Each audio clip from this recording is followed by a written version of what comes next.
Una reunión de un ambiente tranquilo, un ambiente donde nos escucha otro, nos escucha y punto que agda también a trece para adelante y nos vai voor die otro ayer tarde que afspraak que nos como Elmar lo vai sinta deliberar over die punto que a trece adelante e minha priminti senhora Koch que nos lo dona un contesto arriba e aqui mais pronto que possível indo com certo ponto na adelante onde que nós também tem que deliberar mas nós também tem custo so como companhia bota vai evaluar e ora é que é beneficioso se ou não de um caso assim dus na e ponto aí nós está agora aqui com a trece não gasto não e na ponta na adelante e a nós está evaluando e sei também mais claro parte de nos clientes não de pré-pago para bouw de brug pero is heen ook para arriba de brug também nós tem se me messe comparar está terceira parte está para arriba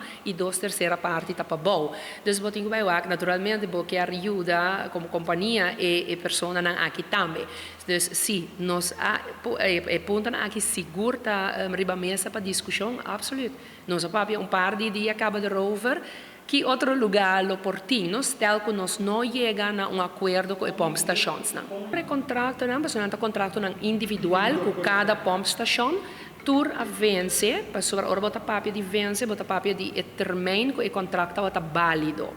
Pero o contrato não estige stilzwijgend. Dus que tu vai não tá vigente, bueno, vou dizer ela vence na 2018, por exemplo, so é um contrato, o contrato na grande parte ora firmado na 2017 com termino de ano.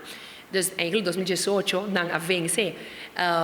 Pero stilzwijgend, ambos partidos escolhem stilzwijgend para seguir com o contrato aqui. Dus eigenlijk é vigente ainda.